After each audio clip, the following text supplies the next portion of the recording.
Hello there, welcome to the Raw podcast. My name's James Copley from the Sunderland Echo, and I'm delighted today to be joined by Luton Town writer for Luton Today, Mike Simmonds. Mike, how are you doing? And welcome to the podcast. Nice to be here. Very well. Very good. How are you? All okay? Yes, not bad at all. Obviously, Sunderland had that 2-2 draw against Watford at the Stadium of Light, which was perhaps a little bit disappointing, but please talk to me about Luton, because I've been fascinated by Luton's season, obviously coming down from the Premier League. I think most neutral observers expected Luton to compete. Currently, though, second bottom in the Championship, have changed managers, Rob Edwards to Matt Bloomfield, which had a knock-on effect to Sunderland, actually, because that meant Matt Bloomfield left Wickham and Mike Dodd, Sunderland's first-team coach, went there. Anyway, I digress slightly, but what's happened to Luton this season? Because it feels bizarre. Yeah, it's just, I mean, I as you said, I thought they'd be top two in the top six this season after doing, I mean, obviously they came down from the Premier League, but they kept a lot of the players. It's just not gone right. It's just the sort of the losing mentality and losing streak is just carried on from the Premier League, and they've just not been able to get back to how they used to play in the Championship. They used to win games 1-0 and keep clean sheets defensively. They were really, really good. That's not happened this season so far. And they've just found that the switch back to the Championship really hard to deal with. And as you say, I mean, at the moment, a second relegation does look like it could be on the cards. So it's not been what anyone expected this season at all. And where do you think it's gone wrong, Mike? Because I'm looking at Luton Town's squad as we speak, and there's some really good players there. You know, the likes of Chong, of Alfie Doherty, who else have we got? Mengi as well in defence. Victor Moses is still there. Can you put your finger on why it's dropped off so significantly this season? I mean, injuries, a lot of people mention injuries. Every club has got them known, but you mean sort of Mengi's been out now. He's got a serious knee injury. He's been out for a long time. Doughty missed 11 games because he was injured. Chong's injured at the moment. They've got they've had lots of long-term injuries. Defensively, they've had to play wing backs at centre half because they've not had them, and youngsters have been playing. So injuries has been a massive problem for Luton this season. It's slightly easing off now. They've only got a couple of long-term ones out. Tom Lockyer, obviously, what happened with him? He's not been able to play this season. So it is starting to get better on the injury front. And that has been a major issue for them this season. I mean, they should still have enough in the squad to be higher than they are. That is to be said as well.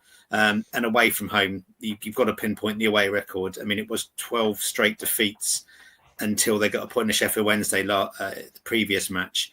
And that is just not good enough, obviously, at this level. So every time they go away, they've not been to pick up any points at all. So that put a lot of pressure on the home form, which had been okay. Then they started losing a few games at home and not winning there either. And so that obviously, if you're not winning your home games and you're losing all your away games, that's only one thing's going to happen really. Then so the away, luckily they have ended that, as in they're going to get a point, but away form and injuries has kind of seen them where they are at the moment. Yeah, that concerns me, that the away form's been so bad, but then you come into the Stadium of Light where the home form has been so good. They're unbeaten at home this season. We know how football works, and that does concern me a little bit, Mike. Talk to me about Rob Edwards and his arc at Luton Town, because he came in, obviously he'd managed your rivals, Watford, had been sacked there. He came in, got Luton Town into the playoffs. They beat Sunderland, famously went to Wembley, did a fantastic job to get Luton back into the Premier League, and put up a reasonably good fight, I would say, in the Premier League from a neutral's perspective. Did it probably about as well as you could expect. And it feels like the club gave him every chance to try and make this season work, but at the end it sort of became untenable, it feels. Yeah, I mean, as you say, Premier League, they did superbly. Obviously, were helped by the points deductions for other teams, but I mean, the way they attacked it, especially the second half of the season when they had their injuries as well, they gave staying up a real chance. And I mean, everyone was pretty happy with, not obviously where it finished, but how they did attack the Premier League. After this season, again, it came down, and it just didn't, because they couldn't get the results. It looked like when they went to Middlesbrough and lost 5-1 a bit earlier in the season, it looked like that was going to kind of be the natural parting of the ways for Rob and the club, but that didn't happen. As you said, they wanted to give him as much chance as they could to turn things around. They didn't want to look like they would just sack a manager whenever things go wrong, and they did give him a lot of time. In the end, it just kind of happened where there was too many defeats. Also, it was in the transfer window as well, so they needed to kind of get someone in who could maybe with the new signings coming in January, kind of turn that, give them a bit of time to work with the squad. And it just that they were desperate for him to stay or to sort of lead them through this period, and he wanted to as well. But I think in the end, as they said, mutual consent, and it just seemed to be like that was kind of the right time. I mean, he looked like he needed a break from football as well. So much has gone on in the past 12 months. I mentioned Lockyer. I mean, that was something that really affected him and the club as well. I think in the end, I think he needed a break. I think that was realised, and the parting of the ways was probably the right thing to do in the end for them.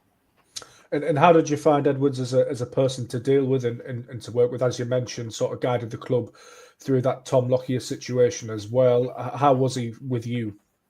Oh, he was great. I mean, the word I would always describe him is genuine. He's just such a nice guy, and it's not.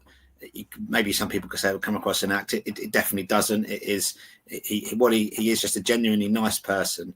You see him at the training ground and the things he is. He was excellent to deal with, and especially with when in the Premier League he had a lot more media requests and there's a lot more spotlight on Luton, and he dealt with it all perfectly. He was a really good manager to have for Luton at that time to sort of lead them in the Premier League. His public image was excellent, and very, very caring guy. He was just a really nice guy to deal with the press all the time, and I think that was all the players. You speak to sort of the players. I mean, they all love playing for him as well. Speak to how nice a person he is. I think families and stuff. He's a really good person to work with and work for. So yeah, really genuine guy. Absolutely. And to be honest, I still find the position Luton are in sort of hard to grasp and understand, because I covered the game at Kenilworth Road earlier on in the season. It was a real ding-dong physical battle, a really, really intense fixture. The crowd were excellent, I thought, as well. Sunderland managed to edge it 2-1, and that was the first time earlier on in the season where I thought, actually, this Sunderland team might have something about them. They've stood up to a really good physical side who were in the Premier League last season, who have a lot of quality. And I remember coming away from that thinking, Luton Town will surely be okay this season, or even compete with that home crowd, with the quality they had. I thought they were organised on the day and were perhaps beaten by 2 moments of quality. And it's so hard to fathom where it's gone wrong. I know. I mean, and they went also beat Watford 3-0, and one of the best performances, obviously best performance of the season, but one of the best performances in recent times to win that one. So they're capable of doing that now and again, but they've just not been able to do it consistently at all. And I remember the Sunderland game. You sort of think Sunderland weren't at their best, but still won that game. So you kind of thought, well, that's the kind of a promotion challenging team can go and do, really. So you kind of thought that straight away about them. They've played well. They've just not played consistently well enough. That the home games recently have been very tough to watch. Has been very little attacking. What you'd expect with Luton are a home team, crowd behind them, crosses in the box, shots, that kind of thing that's always seen. But it's not happened in the last few games at home. So that's really kind of hindered them in terms of that. They've managed to get a few wins before Christmas. They've got a couple of last minute goals, which really helped. But that kind of just sort of papered over really the actual level of performances they were producing. It's just not been what you'd expect from home games, as visiting some teams have found it sort of easy-ish now to kind of stop Luton playing and stop their threats. And when that happens and the crowd quietens, then for the visiting team, it's a lot easier to try and get a result from the game, which they've been doing as well recently. And how is the mood amongst the fan base, perhaps, towards the running of the club at the moment? I ask this because Sunderland did a very similar thing to what Luton are doing now. Obviously, they were in the Premier League, and then they came down into the Championship, and then everybody thought they'd be okay, and they weren't. Ultimately, they ended up getting relegated to League One. Now, we don't know if that will definitely happen to Luton yet or not. There's a lot of football to be played. But at the time, I remember a lot of apathy creeping in, and then you get your comments towards the ownership, which were very much justified from a Sunderland point of view. Luton is a different circumstance and have a very specific way of doing things. But is that being questioned now? Because it's yielded such good results for Luton, because they've come from the lower divisions to the Premier League and back. It's been. The ownership of the club has obviously been great, and the fans have loved it. It's been a real tight unity between them, especially over recent seasons going to the Premier League as they did. This season, there's been a few slight issues, because obviously with the money that you get from going up to the Premier League, some fans have maybe said that the board didn't spend as much on players as they wanted to, as they thought they should have done, really. But obviously with the move to Power Court and the stadium that's going ahead as well, a lot of the money that they've got from promotion and the parachute payments, that sort of side of thing, has been saved for Power Court to kind of cement the club's future going forward, which is, you can understand that for them from the board, that they want that money to go to the ground. And obviously with costs have gone up, and they've had to do different sort of planning permission and planning applications. So there's been a lot of money that's gone into that, and they've put money on the training ground. They've spent about $500,000 on a new pitch to try and stop the injuries that they get in training and with Drake, that kind of stuff. So a lot of money goes into what fans don't really see. But then obviously supporters want money spent on the players as well. And in January, they have actually gone out and spent a fair bit on some signings. They've brought a lot of new players in now in the last window. So they have obviously recognised they need to put some money into the squad, which they have done. So, I mean, in general, there is a real good bond between the club and the supporters. And so hopefully with the outlay they've spent on players in this month, and if that can improve results, then that should hopefully come back together again now, from what's slightly been a little bit disjointed this season. And talk to me about that transfer business, if you could, Mike. What have Luton Town done in the transfer market, and will it be enough in your opinion? Well, they've certainly given it a go. They've bought, I'd have to remember them all. They bought 7 new players in this window, and they've a lot of the money, a lot of the sort of the signings have been attacking players.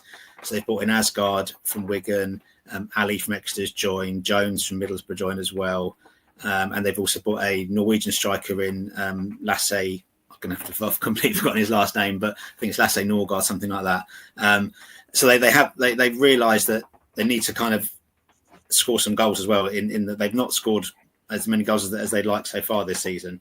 So they've obviously strengthened in the attacking areas. Matt Bloomfield is a very attacking manager. Wickham, obviously, when you look at their record, they were the top scorers in League One when he was there. I think they'd managed 50 goals by the time that he'd left. So he wants attacking players. And they strengthened the defence. They brought in Cal Naismith as well, a player that the fans know very well because he was at the club beforehand. So they look good. The players that came in the last game, Asgard looks a really good player. So he's definitely going to help them going forward. They've now had a week off. Well, I think it's 10 days since the last game before they play Sunderland. So he'll have had all that time to work on the training pitch with them and get his ideas across. You could see in the Sheffield Wednesday game what he's trying to do as well. They looked a bit more solid in that game as well.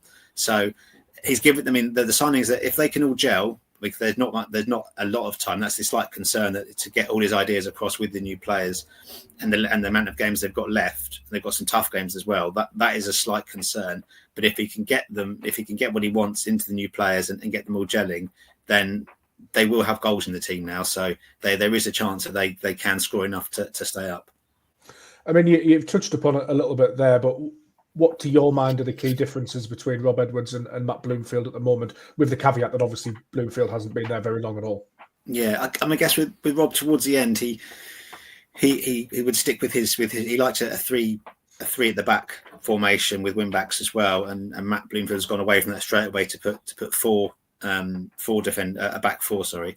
And Rob was having to, with the injuries, he was having to play players out of position, and kind of, but didn't sort of want to stay with that formation. And then there's a player now called Lamine Fane who's come in.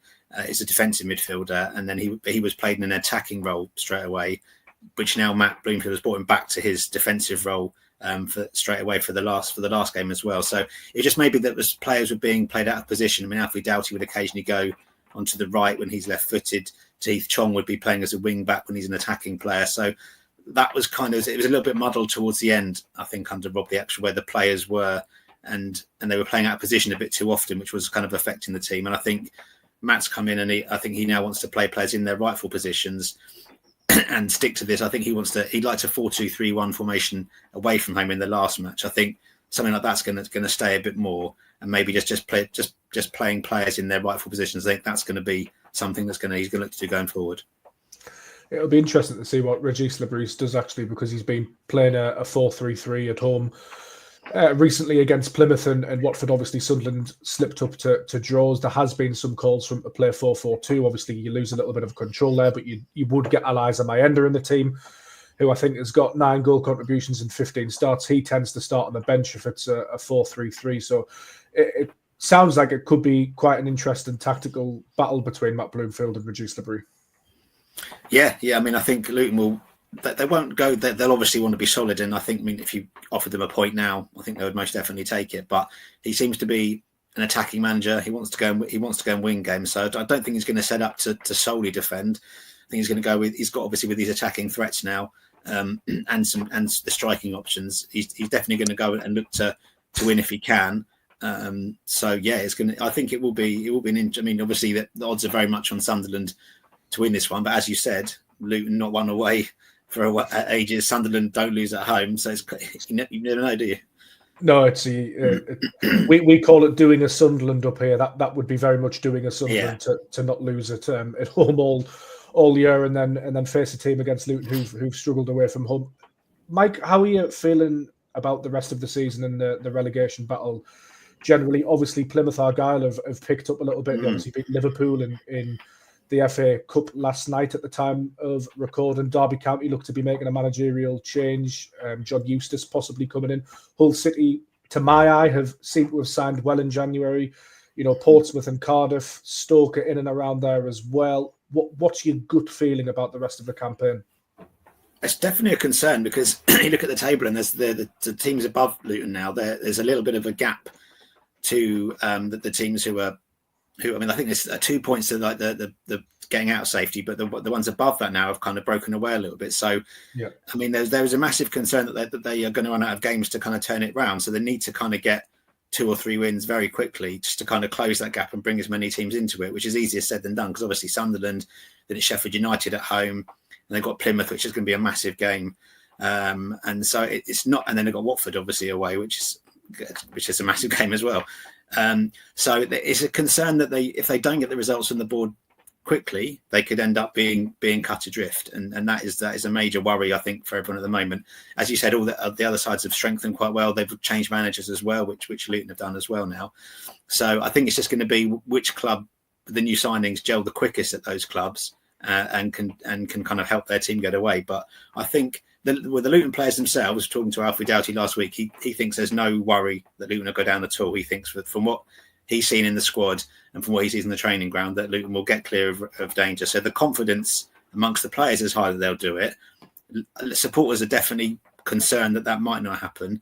And the next kind of 4 to 5 games, I think they need to pick up a good haul of points to really just to get themselves back in and make sure that they're not then going down to the last kind of 10 games where there's maybe 6 or 7 points adrift and every game becomes massive. So these next spell of games is important to see how the season's going to pan out. And how important is it that Luton stay up? You mentioned obviously the new stadium and infrastructure, stuff like that. For Sunderland going into League One was a real disaster financially. The club, hardly made any money commercially. It was terrible. We had all these players on Premier League wages, bloated contracts. It was a real tough slog and a real battle. A Luton perhaps a little bit better set up, or is going down to the third tier, is that cataclysmic as well, like it was for Sunderland? I don't think it'd be. I think they're obviously they don't want to go down the revenue of course. And that kind of side of it. I mean that would have a massive effect. TV money and the things. I think they would be better set up in terms of. I'm sure the players are on contracts where that's all kind of factored in if it did happen. And I think there might be some players that have contracted in the summer anyway. So I don't think it would affect them massively because they've also got another parachute payments to come through from the Premier League as well. They would be okay for it. They'd obviously lose players and they'd find it hard to get straight back up again because it's not easy. But yeah, they don't. It's something they don't want to have to go through again, really, because they've obviously gone through the leagues and come up, and the Championship is a good league for them to be in at the moment. So they would cope. It wouldn't. It's not what they want, and they've not planned to do this. But I don't think it would sort of set them back massively. But if they can avoid it, that's the definite aim. No, absolutely. And just coming in to the Sunderland game as well, you mentioned at the very top of the podcast that Luton's injury issues are easing a little bit. What's the latest in terms of team news? We've got the press conference tomorrow with Matt Bloomfield. So I think the long-term wides, Ted Mengi would still be out. Tom Lockyer is not going to be playing this season. The ones, Reece Burke and Teeth Chong, they were sort of, I'm guessing I think they are still doubts for this game because they've been out for a while as well. So I think those are the main injury concerns for them. It has been a bit better recently. They've got people like Mads Anderson has come back now, and they've actually got some options to choose from. And rather than just having to sort of put anyone in they can. So I think those are the sort of the main concerns. There was none picked up, and they were able to loan some players out the window as well. So yeah, I think those are the kind of the main injury concerns at the moment for them. I'm always interested to get an outsider's perspective on Sunderland and Sunderland's season. What have been your thoughts? Where did you expect Sunderland to be at the start of the season? Have you been perhaps a little bit surprised? I know I have been, given Sunderland finished 16th at the table. Obviously, Regis Labrie coming in the summer was a little bit of an unknown. It's been a pleasant season so far. But what have you made of Sunderland and this sort of approach of signing young players and upskilling them? Yeah, I can't remember exactly how I predicted the table to go, but obviously I had Luton up high, so that probably is very wrong what I did anyway. But I thought Sunderland would be okay, maybe not as consistently good as they've been so far this season. And as any sort of club who brings in an unknown manager, it's not always proved that well in the past. And so I thought that would probably be a slight concern, just because you look at history and it's not worked out for certain teams, and even this season a lot of the unknown managers beforehand have not lasted, have they? So I thought they would. You always think Sunderland are going to do okay, because just the home crowd, it's always a difficult place for other teams to go, and having been there before, and it's you see that they should still be a good side at this level as well. So yeah, I mean they've. I think to start well obviously is good, then but to be able to stay there and be consistently good this season has probably been the slight surprise. But when I watched them at Luton and you see they're a good team and you see they can win those kind of games, and you just sort of thought, yeah, they're definitely a side who they can still be up there this season. So yeah, I mean it's just been a really good season, isn't it, so far? And what's your gut telling you about Wednesday? How do you think you'll feel come full time? Do you think Luton do have a result in them, or is it a bit beyond them at the moment? Never say never, I guess. Yeah, I think the fact they drew on the weekend, had they lost to Watford, then you think probably they've had their defeat now. So it would make it even harder again. The fact that, as you mentioned, the fact that they've not lost all season and Luton's away form has been how it is, then it's one of those ones where you could think, it might happen. Personally, I'd be very surprised if Luton did go and win there. I mean, it's just, having seen all the away games, I'd just be surprised if they could actually end their losing or get their first win there. I think they'd be very happy with a point from the match to sort of keep the little run going they've been on away from home in terms of one unbeaten game. So you can't look really past a home win on this occasion. So I'd be very surprised if Luton did come away with all 3 points. I think the thing that worries me that you've said, Mike, is that Luton have obviously strengthened in attacking areas. Matt Bloomfield wants to go and attack teams, and ultimately Sunderland have drawn the last 2 at home and conceded 4 goals against Plymouth and Watford. So I think that's a concern for me coming into it, I must say. Well, I forgot about the Plymouth game actually, but yeah, that is good. I mean, they do want to attack. They scored a lovely goal in the last match against Sheffield Wednesday, so they've got attacking threats, and as you mentioned, they've worked on that and the system they want to play for the last 10 days. Really, I think that when we spoke to Matt after the Sheffield Wednesday match, he was so happy to have that break where he could actually then get all his players in, work with what he wants to do for this game and beyond for the rest of the season. So when you put it like that, then I mean there is, if they can score, it's just keeping clean sheets away from home. That has been, they've only done it twice this season, and that's been the real issue for them. So maybe it's just a case of who scores the most on the day. You know, it could be like that, I suppose. It could be. Well, thanks for joining us, Mike. Please give the listeners a flavour of where they can find you and the work you do, and if they'd like to read more about Luton heading into the Sunderland game on Wednesday. So I'll be on lutontoday.co.uk, and then on X it's Luton News _LTFC. So that's the main kind of ways to find all the coverage. Brilliant. Thank you for joining me, Mike. I wish you well after Wednesday, of course. I do hope Sunderland get the win. You can read all about the Luton Town game on the Sunderland Echo website. We're also all across socials and YouTube as well, and all podcast platforms. And once again, thank you for joining me on the Raw podcast. Cheers for